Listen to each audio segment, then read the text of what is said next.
dari beliau Fadhil Syekh.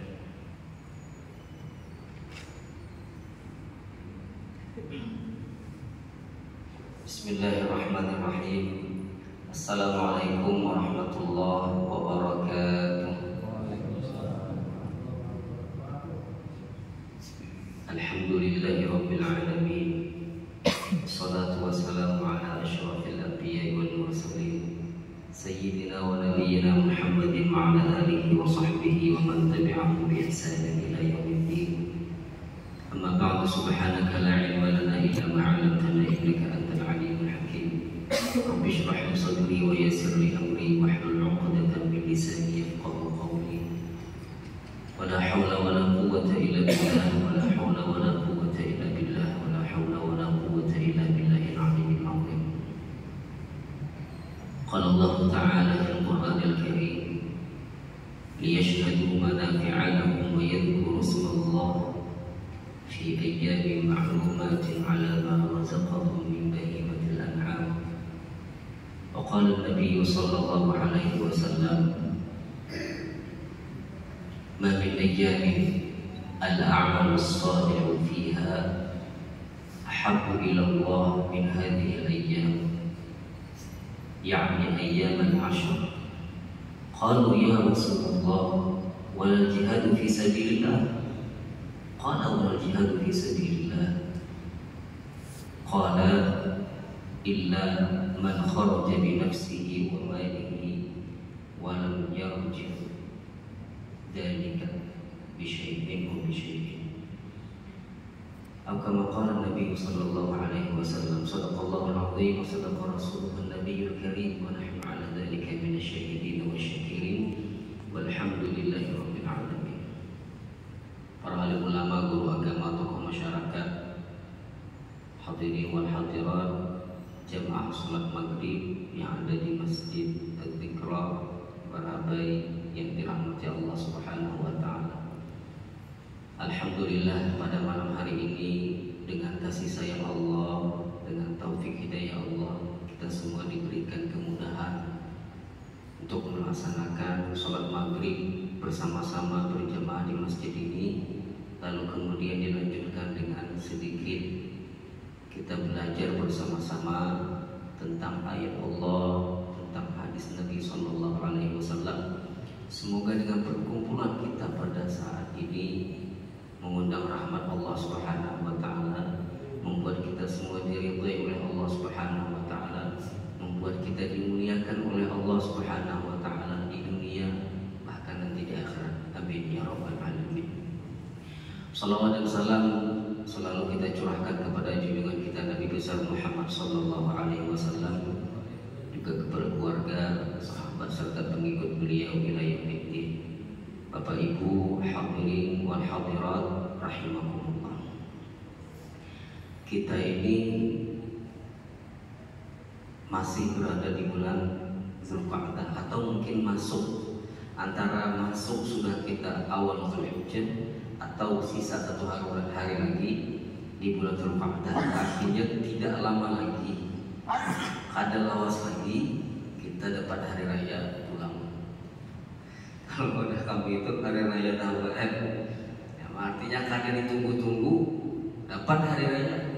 Ya, kalau hari raya Idul Fitri itu kan dihadangi benar tuh, sebulan kan menghadangi, hanya sehari puasa, hanya sehari puasa. Apabila hari raya sudah manakoni, apabila hari raya, apalagi sudah para hari. Nah, kalau ini hari raya Idul Adha nih, biasanya jarang ditunggu-tunggu, tapi alhamdulillah dapat datangan jantung, alhamdulillah. Jadi ujar Rasulullah Sallallahu Alaihi Wasallam dalam sebuah hadis yang sahih bahwa tidak ada hari yang mana amal soleh, amal kebajikan apapun itu yang lebih disukai di sisi Allah Subhanahu wa taala daripada hari-hari, yaitu hari 10 Dzulhijjah yang pertama. 1, 2, 3, 4, 5, 6, 7, 8, 9, 10 hari pertama bulan Dzulhijjah Bahkan banyak ulama yang mengatakan bahwa 10 awal bulan Dzulhijjah itu adalah hari-hari terbaik yang ada di dunia. Sampai kemudian qalu ya Rasulullah, beberapa sahabat Nabi SAW yang saat itu hadir mendengarkan ceramah Rasulullah bertanya, bahkan ya Rasulullah, jihad pun tidak bisa menandingi hari-hari itu. Qala wala jihadu fi sabilillah. Iya, kata Rasul, bahkan jihad sendiri di jalan Allah tidak bisa menandingi hari-hari itu kalau kita gunakan dalam kebaikan. Kecuali ya Rasulullah SAW, seorang laki-laki yang keluar dari rumahnya sengaja hendak berperang, hadir ikut jihad fisabilillah, membawa hartanya, membawa badannya, jasadnya, siap untuk mati syahid di sana, dan ternyata memang tidak ada yang datang balik ke rumah. Artinya ada balik, orangnya ada balik, artinya mati syahid, kecuali orang yang mati syahid di sini. Sehingga ulama kemudian berpendapat, banyak yang berpendapat bahwa tidak ada hari di dunia ini selama 1 tahun yang lebih afdal daripada 10 awal bulan Dzulhijjah. Lalu ada yang bertanya, dimaknanya dengan 10 hari terakhir bulan Ramadan, malam 21, malam 22, malam apalagi malam ganjil 21, 23, 25, 27, 29 yang biasanya kita tunggu-tunggu akan turunnya Lailatul Qadar. Apakah juga akan lebih baik daripada malam Lailatul Qadar?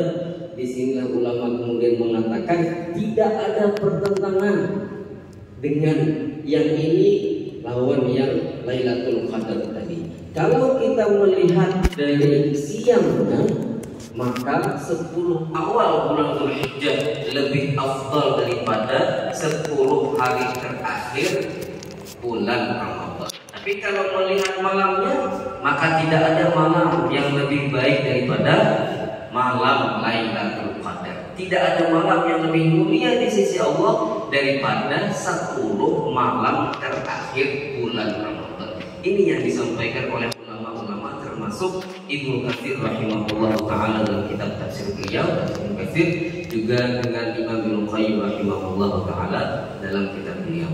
Jadi artinya adil, di siangnya 10 awal bulan Dzulhijjah yang terbaik, kalau malamnya 10 hari terakhir bulan Ramadan itu yang terbaik, dan tidak ada malam yang lebih baik daripada Lailatul Qadar. Itu sepakat sebagian ulama. Wa ma adraka ma Lailatul Qadar, Lailatul Qadri khairum min alfi syahr. Lailatul Qadar itu lebih baik daripada ibadah 1000 bulan. Artinya lebih baik daripada kita beribadah sekitar 83 tahun. Ada sama 83 tahun, lebih baik daripada 83 tahun. Artinya bisa jadi lebih baik daripada 100 tahun, 1000 tahun, 100.000 tahun ternyata. Yang tahu itu hanya Allah Subhanahu wa taala saja. Oleh karena itu, orang yang cerdas, orang yang pintar, orang muslim yang baik, ini harap mencari waktu sikon kondisi keadaan yang ingin di situ banyak dapat diskon. Ibarat orang di dunia kan, anak belanja online kah, offline kah, dia pintar mencari waktu nang pastinya kada banyak bayar tapi banyak dapat. Tukar dia 3, bonusnya 5, panasnya dapat. Sama tujuan kita dalam hal ukhrawi, dalam beragama, dalam beribadah. Inilah kelebihan umat Rasulullah SAW di akhir zaman. Orang mukmin itu harus pintar cerdas melihat bagaimana waktu yang pas. Inya beramal sedikit, tapi ganjaran pahalanya didapat banyak di sisi Allah Subhanahu wa taala. Termasuk tuh malam hari ini. Malam ini kan malam Jumat. Jumat itu Sayyidul Ayyam wa Idul Muslimin. Penghulunya hari rayanya orang muslim sedunia. Setiap Jumat kita berhari raya, beramalan kita. Makanya alhamdulillah malam ini ulun bersyukur benar bisa bersilaturahim dengan Tuan Pian di sini. Ulun sudah lawas mungkin sekitar 8 bulan ada mengunjungi Barabai, ada mengunjungi masjid ini. Alhamdulillah mulai tadi siang, kita mulai pagi ulun ada ngisi di mana namanya gitu. Darul Inabah, Pondok Pesantren Darul Inabah, ada wisuda beberapa santri-santriwati yang menyelesaikan hafalan Quran juz 30, dan kemudian tadi kita lanjutkan di sini bersama santri-santriwati hafiz Nazaratul Tiqiyah bersama para orang tua. Nah, kita sharing, kita bapak padahan, kita saling menasihati demi kebaikan kita khususnya dalam dunia Al-Quran. Dan kemudian dilanjutkan pulang malam ini kita sedikit bapak-padahan demi kebaikan. Karena orang muslim itu ya Bapak Ibu sekalian rahmati Allah, saling menguatkan. Orang muslim itu saling menguatkan, saling mengingatkan. Itulah sifat orang mukmin yang Allah sebutkan dalam surah Al-Asr, innal insana lafi khusr. Manusia itu siapa aja, lengarannya manusia itu pasti nanti akan rugi kecuali 4 aja.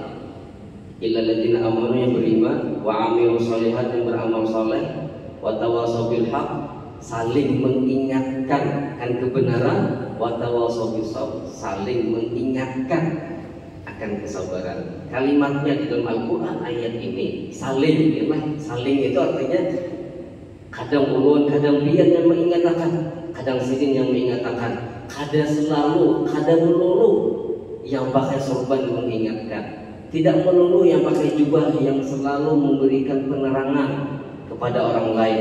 Sama-sama kita semua saling mengingatkan agar kita diridhai oleh Allah Subhanahu wa taala. Oleh karena itu ulun dalam kesempatan ini hendak membaca beberapa tentang hadis Nabi Shallallahu Alaihi Wasallam yang dirangkumkan oleh Syekh Al-Allamah Yusuf Ibn Ismail An-Nabahani dalam kitab ini tentang fadilah-fadilah beramal soleh, diantaranya fadilah haji dan umrah. Perlu sampaikan kenapa tentang fadilah haji dan umrah, karena hari ini kita melihat banyak saudara-saudari kita dari umat Islam khususnya di Indonesia sudah melaksanakan atau sudah pergi ke Mekah, pergi ke Saudi Arabia untuk melaksanakan ibadah haji dan umrah. Kenapa orang-orang khususnya kita di Indonesia hakun aja mengeluarkan duit, nabung, jual tanah, jual rumah, hanya ingin pergi ke sana melaksanakan ibadah haji dan umrah? Seberapa banyak ganjaran pahala yang Allah berikan kepada orang yang melaksanakan haji dan umrah? Nah, jadi ulun baca hadis. An Abi Hurairah radhiyallahu anhu qala khatabana Rasulullah sallallahu alaihi wasallam faqala, ujar Sayyidina Abu Hurairah. Sayyidina Abu Hurairah ini dia sahabat Nabi sallallahu alaihi wasallam yang kadada bisi rumah, kadada isi perabot rumah tangga. Rumahnya juga di mana-mana perabot rumah tangga. Rumahnya juga bisa. Bantal pun dalam riwayat sudah bisa. Sayyidina Abu Hurairah saking miskinnya, gawean sidin apa?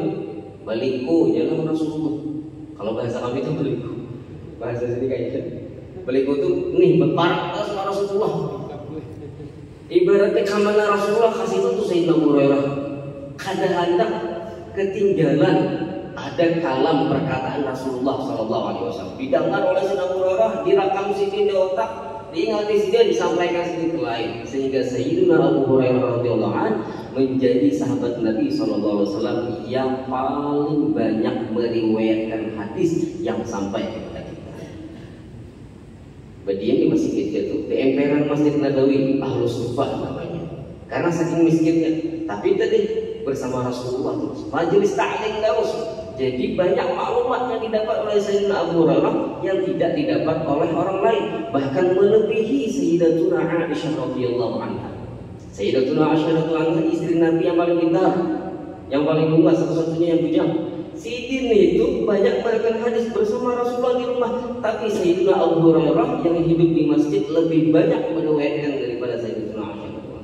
Saking pintarnya Sayyidina Abu Hurairah, bahkan dikatakan sebagai sahabat Nabi yang paling cerdas, paling encer. Dia udah bisa baca tulis sini kan bisa baca tulis, tapi hanya mengingat saja. Oh, dengarkan dari Rasulullah, kenapa direkam kemudian disampaikan kepada orang lain. Lebih daripada 5.000 hadis yang ia riwayatkan. Salah satunya sini bagi saya khatabana Rasulullah Sallallahu Alaihi Wasallam.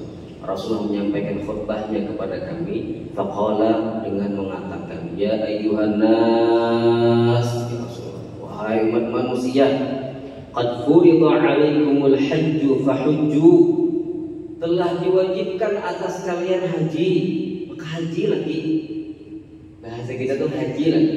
Nih, Allah telah mewajibkan haji. Ayo nang sugih, ayo nang mampu, ayo nang sehat, yang kuat, ayo haji lagi. Jangan nunggu enak-enak. Haji lagi. Faqala rajulun, lalu datang seorang laki-laki dan berkata, "Kullu 'amin ya Rasulullah." Tiap tahun ya Rasulullah haji. Fasakata, Rasulullah berdiam Rasulullah kadang menjawab, hatta qalaha thalathan, sampai orang tadi bertakon 3 kali. Tiap tahun enggak ya Rasulullah? Diam. Tiap tahun enggak ya Rasulullah? 3 kali dia bertakon, diam terus Rasulullah. Kemudian setelah kali yang ketiga, faqala, Rasulullah mengatakan, "Lau kuntu na'am la wajabat wa la mastata'tu." Andai aku katakan ya setiap tahun, maka pasti akan diwajibkan setiap tahun dan kalian tidak akan mampu. Ayo, seandainya kita diwajibkan haji setiap tahun, ini bapak kita tulang ke sana, kadang muat Arafah itu. Itulah hikmahnya Rasulullah SAW berdiam dan kemudian mengatakan seperti itu. Kemudian Rasulullah melanjutkan, "Daruni ma taraktukum." Biarkan ya Rasulullah. Napa nang aku berdiam tuh, nang kada mau sambat, nang kada mau sampaikan namun pian itu berdiam aja. Jangan banyak takun. Ujar Rasulullah nih. Soalnya kalau banyak takun tuh, kena musia jadinya wajib. Yang saja banyak takun, bila banyak takun musia kita bakalan diwajibkan. Ujar Rasulullah menyebut melanjutkan. فَإِنَّمَا هَلَكَ مَنْ كَانَ قَبْلَكُمْ بِكَثْرَةِ سُؤَالِهِمْ وَاخْتِلَافِهِمْ عَلَى أَنْبِيَائِهِمْ. Ujar Rasulullah, kebanyakan umat sebelum kalian ini mereka binasa, mereka disiksa, diazab oleh Allah karena kebanyakan takut. Kan Bani Israel itu banyak takut mulai. Yang kayak apa aja sakitnya, warnanya kayak apa belum, berapa kilo, macam yang ditakunihan. Padahal tujuan batakon itu kadang nak mamalkan, tapi wakhtilafihim ala anbiya'ihim, tujuannya supaya kada jadi wajib tadi itu, karena muyak dah ditakoni terus sudah kada jadi wajib. Nah, berharapnya kayak itu. Ya Rasulullah, fa idza amartukum bi syai'in fa'tu minhu mastata'tum. Jikalau aku perintahkan kepada kalian akan sesuatu, maka laksanakanlah sesuai dengan kemampuan kalian. Wa idza nahaitukum an syai'in fad'u. Jikalau aku cegah kalian untuk melakukan sesuatu, maka hindari dan jauhi. Selesai. Ya, menambah takun. Ujar Rasulullah seperti itu, seolah mengatakan kepada sahabat tadi. Lalu mungkin ada nama takun, siapa? Yang sahabat tadi yang mani takun tadi. Ini setiap tahun. Sekali di dalam riwayat yang lain disebutkan narannya, yaitu Sayyiduna Al-Aqra' ibnu Habis radhiyallahu anhu. Sayyiduna Al-Aqra' bin Habis radhiyallahu anhu. Sidini juga yang pernah Rasulullah itu suah datang, kemudian melihat cucu Sidin, Sayyidina Hasan dan Sayyidina Husain radhiyallahu anhuma. Lalu kemudian Sidin mencium, dipeluk Sidin, dicium Sidin, lalu berucap nih Sayyidina Al-Aqra' bin Habis, ulun Rasulullah 10 besi anak, ada suah meregap dan suah juga mencium, meregapnya ada suah lagi mencium. Dede Allah, kenapa jadi pian mencium? Fanadhara ilaihi Rasulullah sallallahu alaihi wasallam, man la yarham la yurham. Lalu kemudian Rasulullah memandangi Sayyidina Aqra'. Ujar Rasulullah kemudian berkata, barang siapa yang tidak ada rasa kasih sayang kepada orang lain, maka dia juga tidak disayangi, dikasihi oleh Allah Subhanahu wa ta'ala. Artinya orang yang kasih sayang kepada orang lain, Allah akan mengasihi orang tersebut. Apalagi lawan anak. Apalagi lawan anak. Ini sahabatnya sama, namanya Sayyidina Al-Aqra' bin Habis. Artinya Sidin ketujuh. Nang modelnya itu orang yang ketujuh basa-basi, ketujuh baparat melawan ulama. Kata juga para Rasulullah SAW, Sayyidina Al-Aqra' bin Habis. Nah, ini tentang kewajiban haji. Lalu apa fadilah haji? Laisa lahu jazaa'un illa al-jannah. Hajjun mabrurun laisa lahu jazaa'un illa al-jannah. Ya Rasulullah. Hadis yang sahih riwayat Imam Bukhari. Haji yang mabrur itu tidak ada pahalanya yang pantas, yang cocok, yang pas dengan haji mabrur selain surga. Asalkan hajinya mabrur. Asalkan hajinya mabrur. Makanya dalam riwayat yang lain, man hajja lillah, barang siapa yang melaksanakan ibadah haji karena Allah, bukan karena hendak ditambahi narannya di muka haji, bukan karena hendak disambat Pak Haji, bukan karena hendak mengulas status karena bahwa ada di para Hajar Aswad kan misalkan, bukan karena hendak diupload misalkan di Facebook, di Instagram, di TikTok, pernah lagi Telegram, bukan karena itu lillahi ta'ala ujur, karena untuk melaksanakan perintah Allah, walam yarfus, kada melakukan rafat. Rafat itu adalah sesuatu yang mengarah kepada hubungan suami istri. Walaupun suami istri halal, tapi pada saat berihram melaksanakan haji umrah tidak boleh, maka harus ditahan. Makanya udah kita ini di Indonesia ini 40 hari orang pulang haji, tak bisa kawan laki bini tak bisa oleh, kan kada sakamar tuh, kecuali pun bayar larang. Saya itu juga menahani. Ada sisi positifnya juga supaya kada apa jurang tuh, kada saterung. Supaya ada dengan mengarah ke situ, supaya bujur fokus beribadah, supaya mendapatkan predikat haji mabrur tadi. Itu yang pertama, tidak ada balasan yang setimpal selain surga dari Allah Subhanahu wa taala. Yang kedua, haji itu jihad fisabilillah. Sayyidatuna Aisyah radhiyallahu anha, Sidin ini kan ibarat kita tuh orang alimnya di kalangan perempuan di zaman Nabi SAW. Ketika Rasulullah wafat, semua sahabat Nabi termasuk Sayyidina Abu Hurairah itu berguru sama Sayyidatuna Aisyah.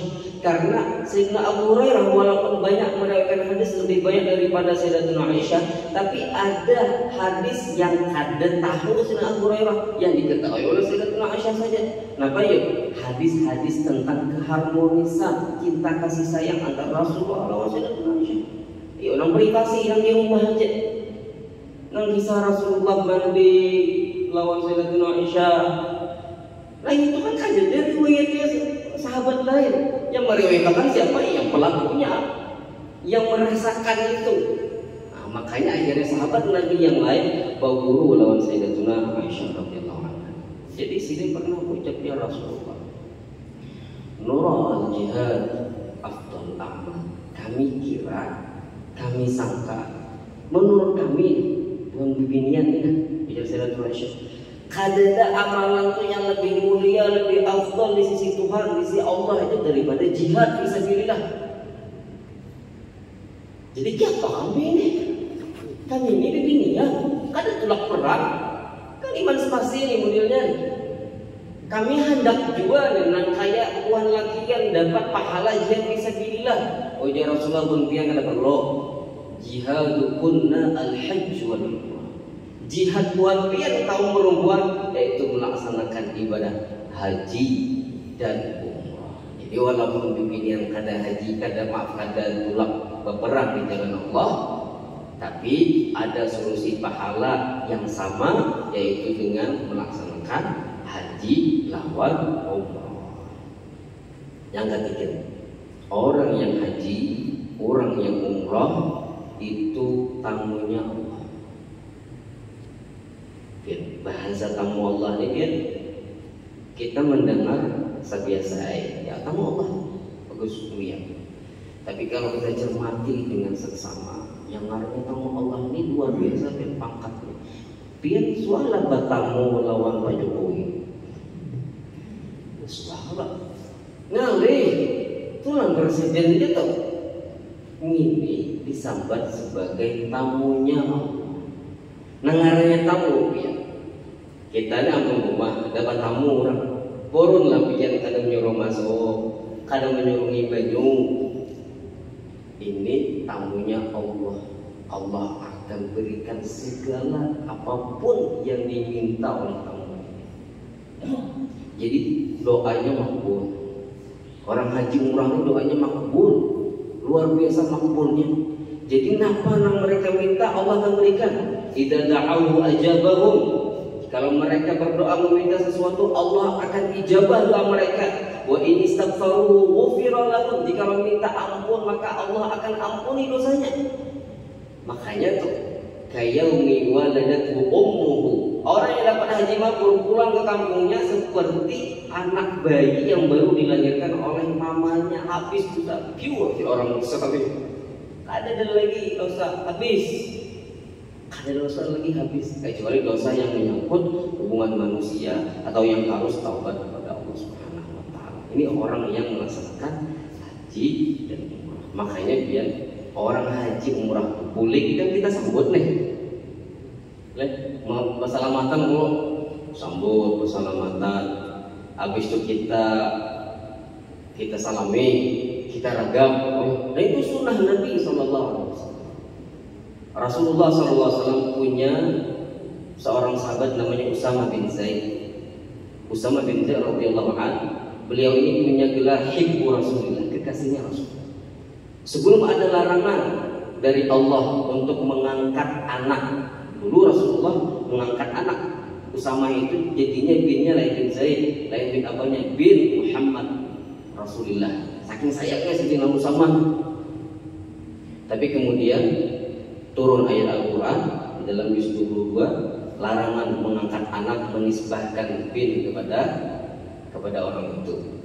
Lalu kemudian dalam suatu hari Rasulullah itu menyambut Sayyidina Usamah yang datang dari pergian, berdiri sedikit, kemudian menyalaminya, lalu kemudian meragapnya. Sama tuh kita menyambut orang haji itu sunnah, kita salami, lalu kemudian kita ragap. Imbah itu bang, masukkan lo kita leh. Imbah masukkan itu apa? Keselamatan. Nah baca doa. Biasanya baca doa untuk Tuhannya atau Tuhan gurunya. Yang afdal itu yang baca doa yang datang haji. Yang afdal baca doa itu iya datang umrah. Karena doanya itu makbul. Doanya makbul. Kita berharap, kita meminta ini mendoakan kita. Ya Rasulullah, idza laqita al-hajj fasallim alaihi.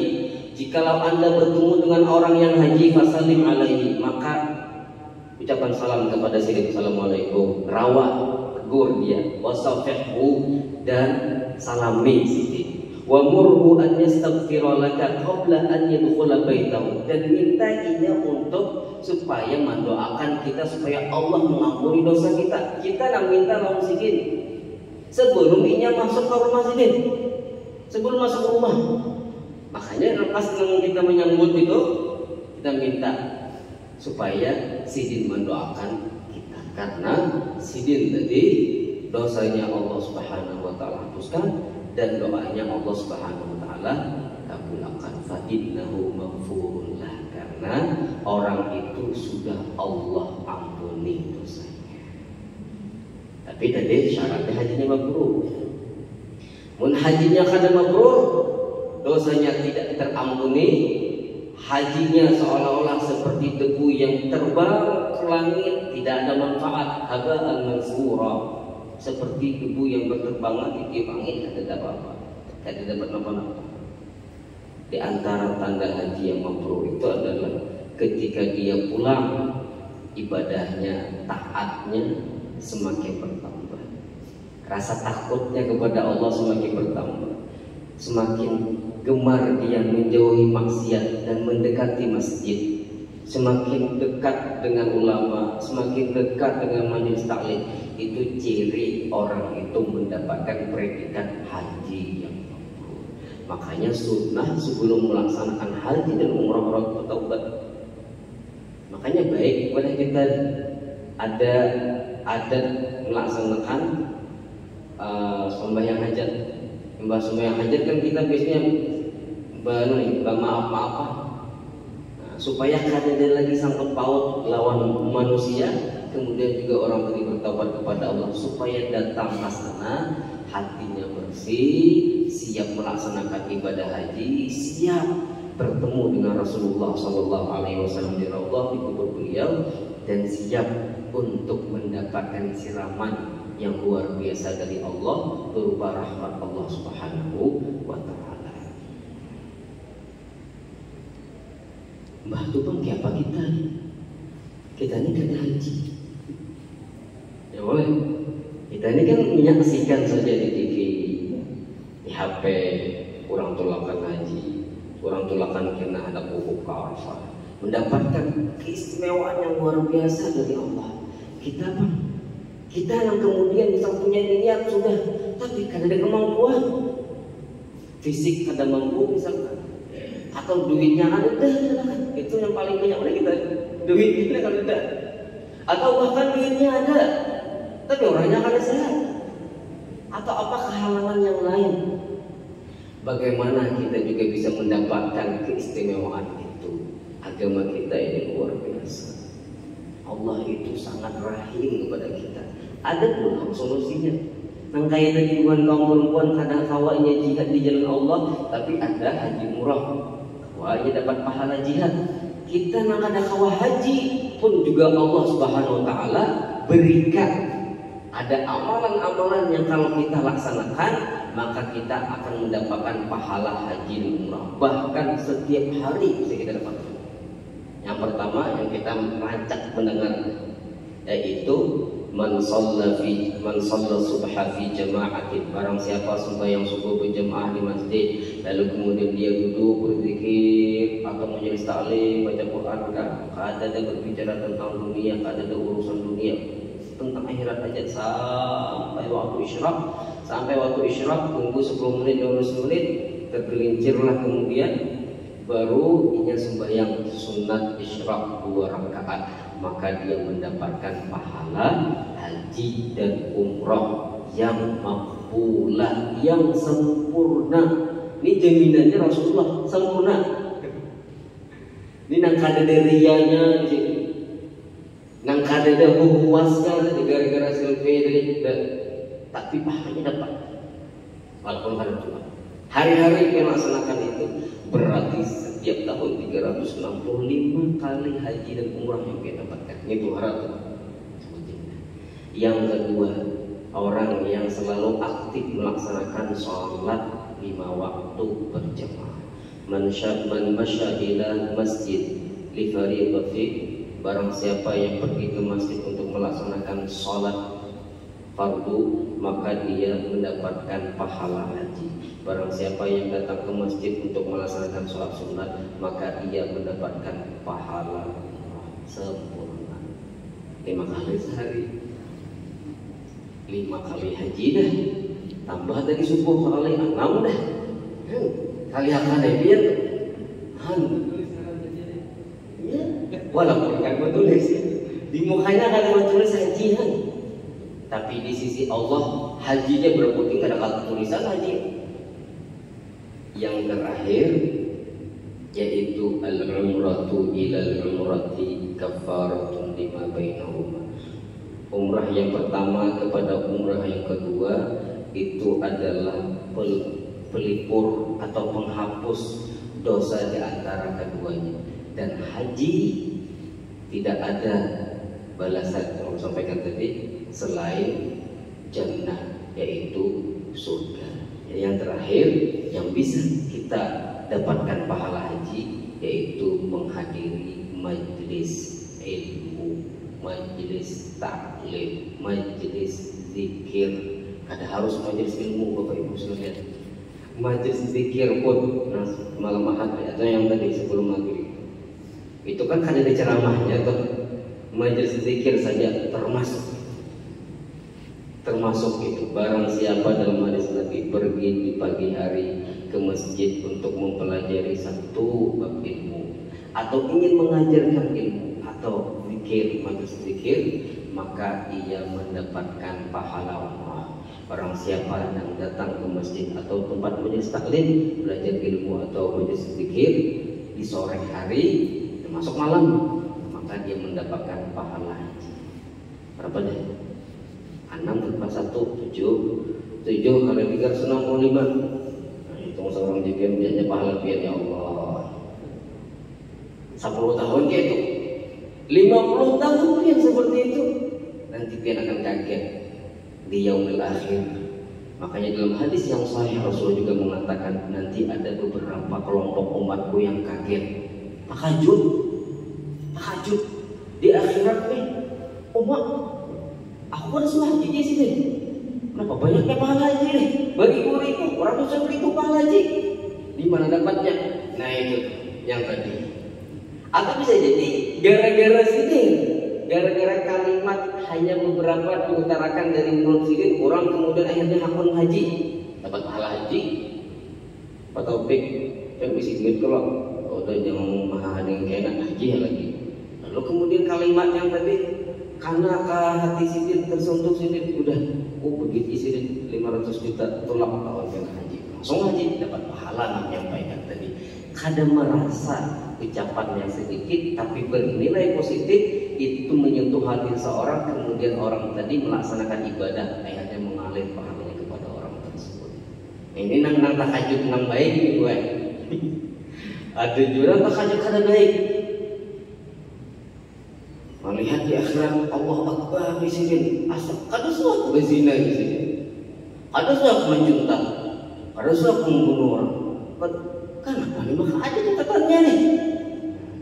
Itu mungkin ada peran, ada andil membuat dia dicatat menjadi orang-orang yang melakukan maksiat. Naudzubillah. Kita ingin menjadi kelompok yang pertama tadi, yang kaget nanti terkejut dengan pahala yang begitu besar, pahala yang begitu tinggi yang kita dapatkan di akhir nanti hanya karena kita melaksanakan ibadah-ibadah tadi yang perlu sampaikan. Mudah-mudahan kita senantiasa diberikan oleh Allah Subhanahu wa taala taufik dan hidayah untuk selalu taat kepada Allah. Panjang umur kita, sehat badan kita, sehat juga rohani kita, dan selalu dekat kepada Allah. Kita hidup di dunia ini yang ada lawas. Kalimat kata lawas itu sudah ada lawas. Hadirin kau menjamin sembahyang isya nanti apakah kita masih hidup? Setelah kita tidur nanti kemudian bangun subuh masih hidup atau tidak? Kan ada yang bisa menjamin. Oleh karena itu setelah kita mengingat Allah, selalu ingatkan kematian. Sekarang untuk beramal, jangan nanti.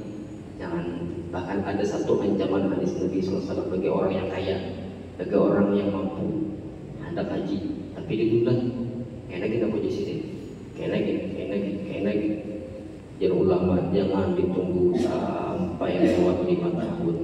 Bila sampai lewat 5 tahun ada hadis ancamannya, takut orang itu mati dalam keadaan Yahudi maupun Nasrani. Kenapa? Sudah ada kewajiban tapi kemudian menunda-nunda untuk melaksanakan. Nah ini kita karena sektor lambat nih, setoran soal osmadik pun lagi salah.